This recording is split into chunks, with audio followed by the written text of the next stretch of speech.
Hello, my friends. I wanted to take a few seconds right here before the video I wanted to extend a special thank you to each and every one of you that has helped support this channel. Subscribers, viewers, all of you make the biggest difference. Thanks for there's people that have been around for several years now. Brand new people, welcome. I just want to say thank you to everybody, truly, straight from me. Now, let's get on to the video.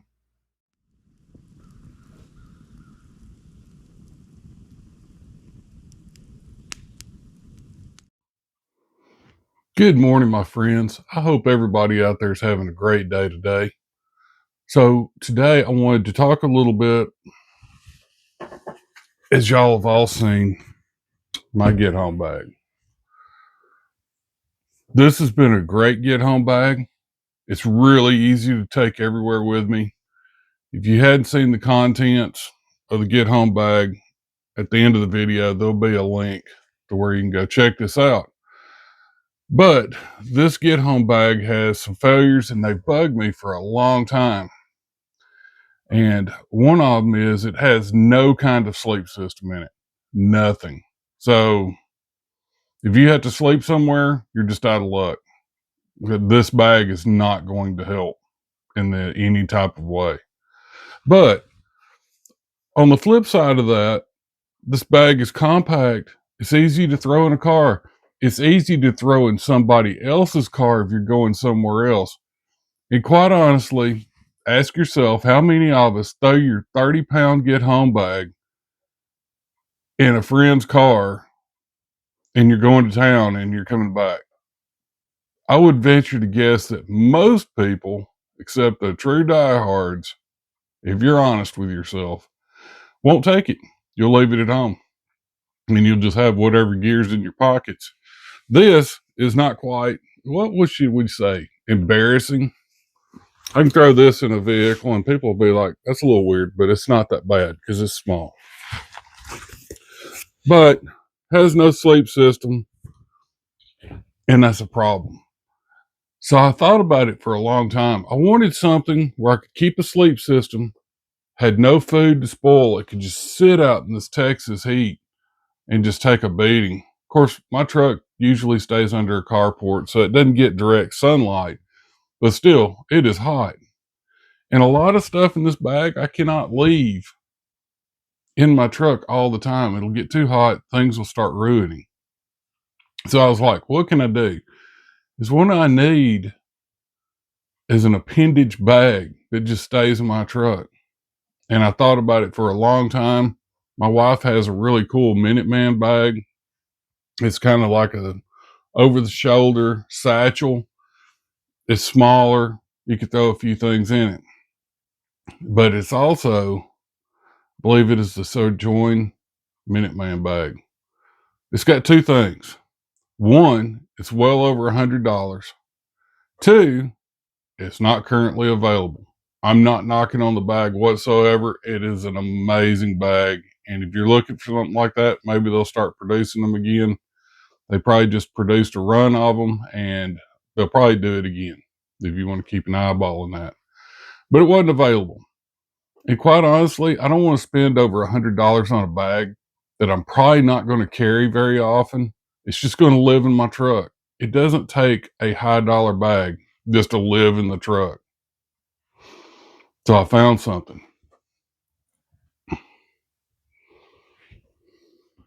So this is an M 1936 Musette bag.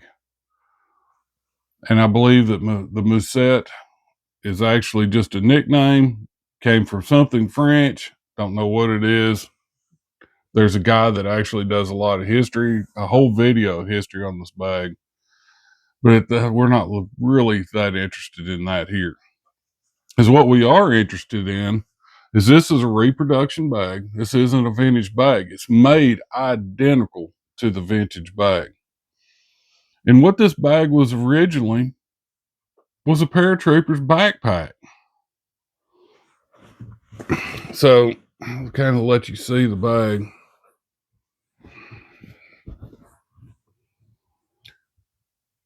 So this thing has divided pockets on the inside. It's got one side pocket here. It's a snap open, brand new snap, so it's stiff.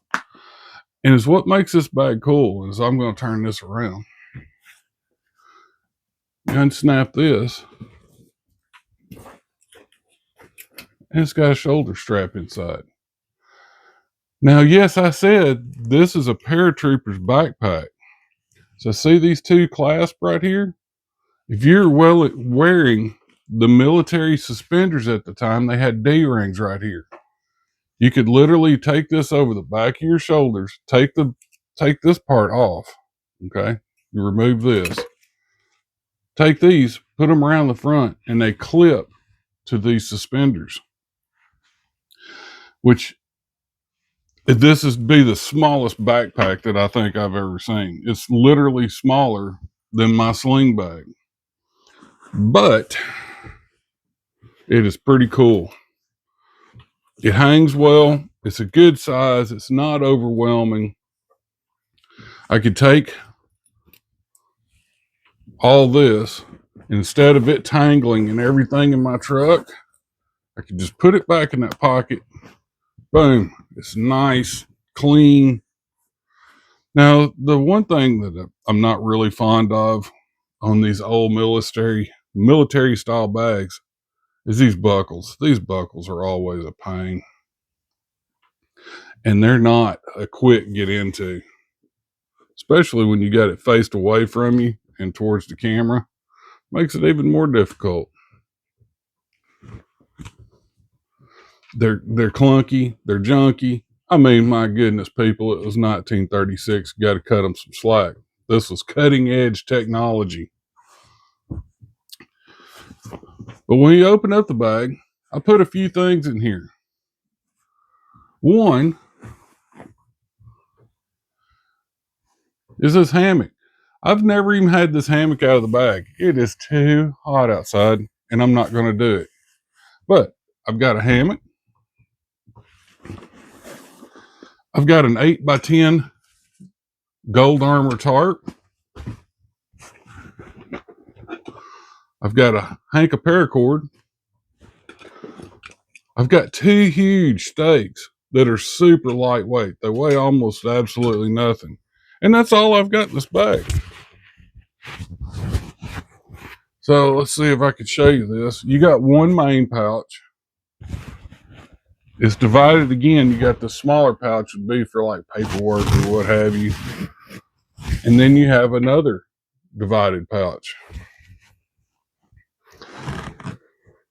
And then you have this loop, and this loop has been debated a lot what this is for. Some people think it's, those military flashlights that are 90-degree angle.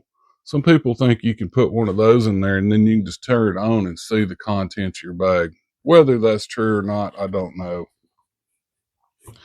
But it's what I wanted was this main pouch. I really don't care about the others. And look, this stuff, this is basically a complete sleep system. I could sleep in the rain, what have you.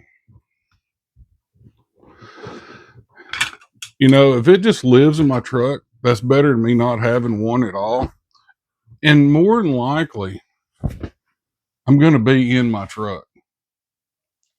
If I'm going on a trip with a family, now I could go ahead and throw this in somewhere. It'll fit absolutely anywhere. It'll fit behind the seat, under a seat. I'll even throw it in the back of the truck. I don't care. But that makes me a lot happier. I'm going to see if I can stand up and get this camera arranged, and I'm going to put it on. We're going to see what it looks like hanging here. Be right back with you. I hadn't actually put on both these bags at the same time to see how they would do. Actually, they're not bad. Everything feels like it's hanging correctly. There's nothing like choking me to death or anything. Still, if I need to get the get home bag off of me, I put it on top of the other bag. I can hit the quick release. Unfortunately, 1936 bags didn't have quick releases, but if I can get this off of me, it'll be relatively easy to untangle. But yeah, how about that? So that gives me a little bit of peace of mind. So I brought me a few notes here about this bag. In conclusion, I wanted to tell you the size of it. So this thing is 11.4 inches long. It is 5.5 inches wide, which, yeah, that's pretty accurate. 5.5 inches wide. And it is 11 inches high. And that's it. It's a bag. Oh, the best thing about this bag, it costs $26 on Amazon. Like I said, it's reproduction. If you want to, these things are a pain. I have the same kind of system on my Alice pack, my backpack. I replaced them with buckles. Made it amazing. This is reproduction. You're not ruining history. You can make any alterations to this bag that you want to. And for $26, that's a steal for a quality bag. Anyway, folks, I hope y'all have found that somewhat enjoyable to watch. But I will see you next time. I hope everybody has a great rest of their weekend, and we will catch you next time. Take care, my friends.